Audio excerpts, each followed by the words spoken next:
This video is made for adult collectors because sharks, teeth, deadly things. My sister's afraid of sharks.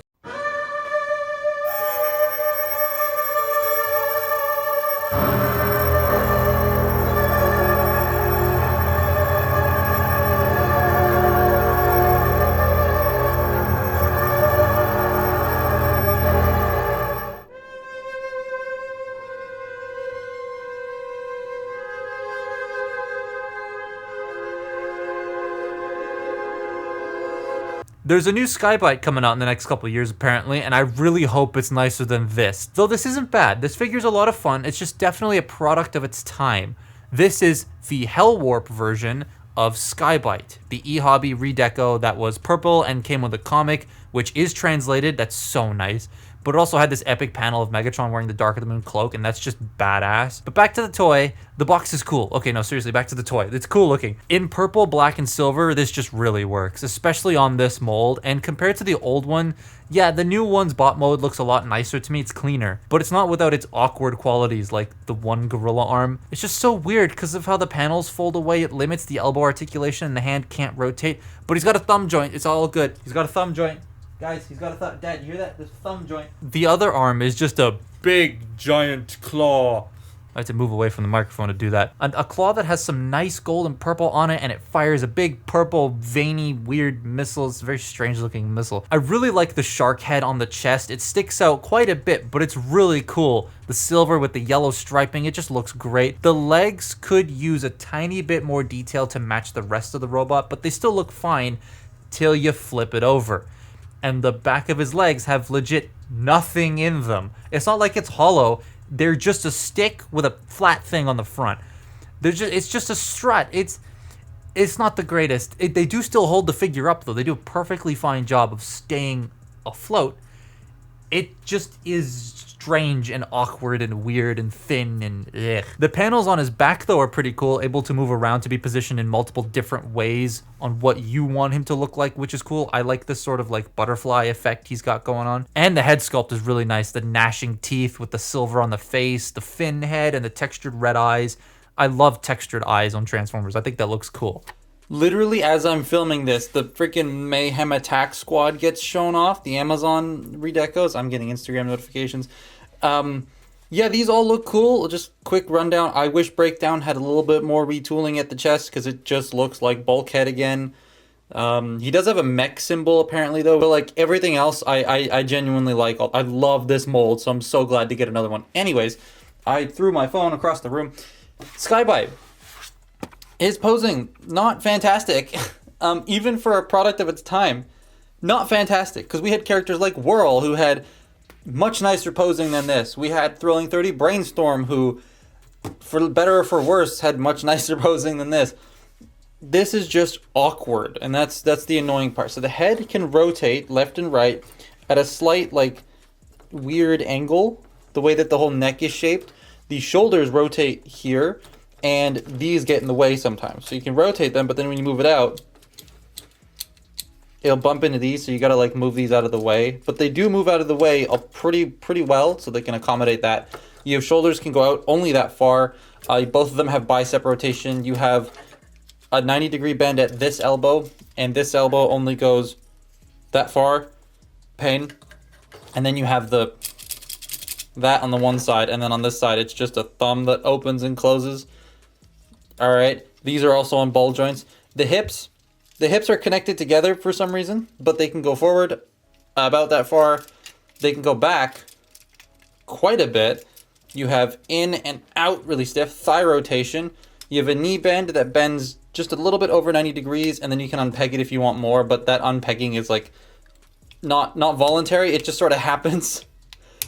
These can open and close if you want, and the feet can go forward and they can go back. There's no ankle tilt, but they're sculpted at an angle.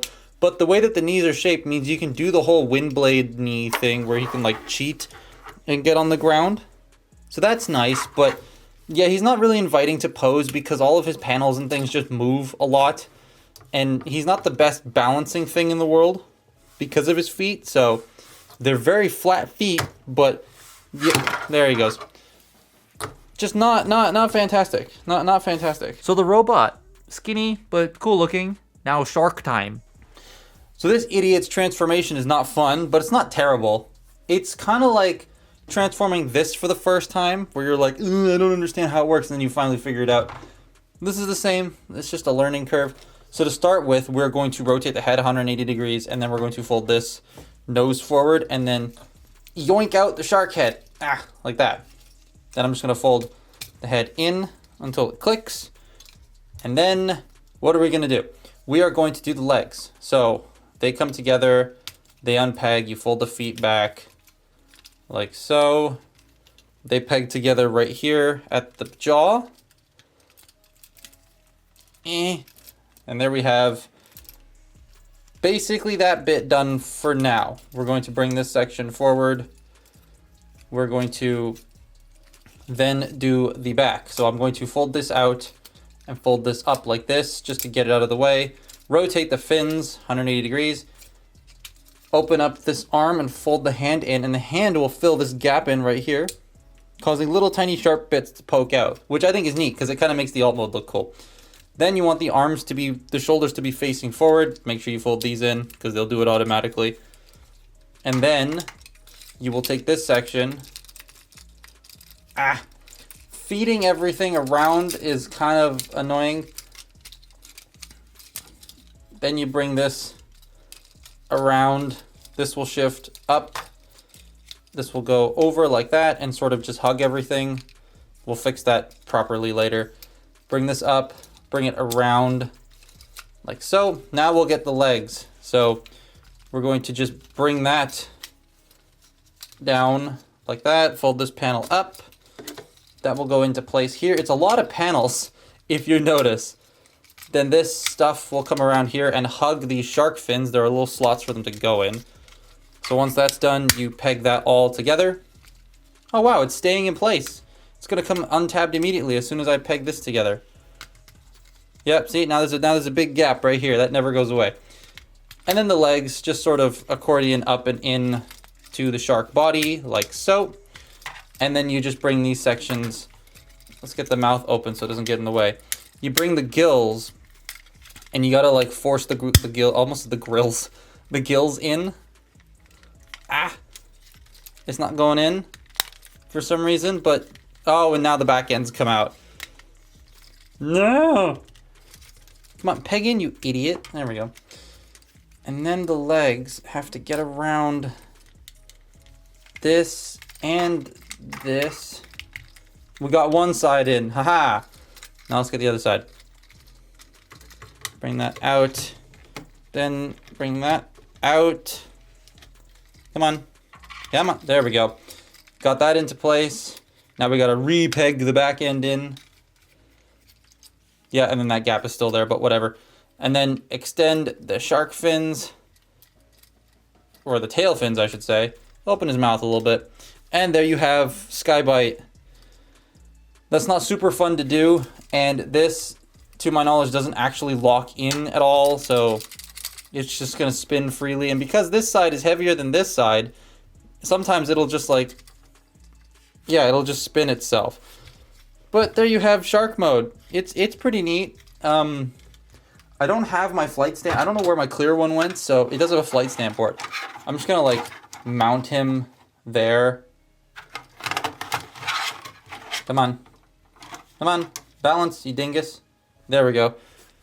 Now we have him all finished. Shark mode looks so sick, but sometimes struggles to stay together at the top of mine. The original Deco one had issues with the side panels. Mine has issues with the top panel.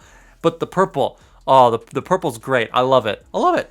Especially on the side with the little bits of silver, though I wish the pipes all around were painted silver. Some of them are just painted purple and call it a day. The tail, though, bugs me. I wish it had a locking point like the original where it could stay in place properly. It keeps rotating, and because the top of the fin is heavier, it rotates down a lot, which is a tad annoying.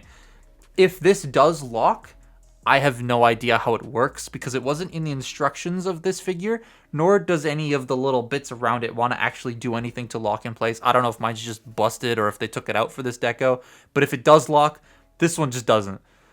But overall, it looks great. I love how they engineered the natural curve into the mix, like the original, just in a different direction. Pressing this button still rotates the tail very rapidly, and the jaw can open and close with some very nice silver paint in the mouth. Kind of wish they had... Wait, do sharks have tongues? I don't think sharks have tongues, actually. I was going to say I wish they painted that, but I don't think they have tongues. I could be wrong.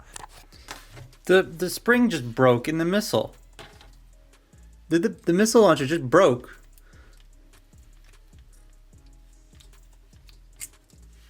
Yeah, it doesn't... It just died. I was like, in the previous shot where I was spinning the tail, I'm like, why is it not firing? And then the missile just kind of pulled out of there. The spring is off. You can't see that in there, but the spring is off kilter, and the button doesn't really work super well. Hang on, let me... Yeah, it's not latching. Huh. Can I take that apart, or is... Oh, okay, good, it screws. All right, I can fix that. That's good. But the missile just broke.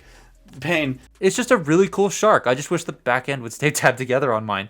Owning this does make me look forward to the new one coming out in the next couple of years, though, so I'm excited for that. Well, I doubt we're going to be getting a Hellwarp anytime soon, seeing as sticking the word hell on the box might be a tad bit problematic for Hasbro to do nowadays. So yeah, this ain't too expensive on places like Buy. I think I paid $48 for this brand new with the comic and the other thing that it came... I forget what it came packed with, but it came with a whole bunch of stuff, and I got it for $48. Which is like a steal if you're looking for an eHobby Cloud type toy. So they're not that hard to find if you know where to look, and so I would highly recommend getting one for that. But the regular Skybyte version, for some reason, I see going for like $50 to $70+, and I feel like that's a little too much, especially with the new one on the horizon. So if you're looking for a Skybyte, I would pass on this, but if you're looking for a Hellwarp, definitely grab one of these. And that's my look at Thrilling30 Skybyte /Hellwarp. Follow me on Twitter and Instagram, and I'll see you next time. Bye-bye.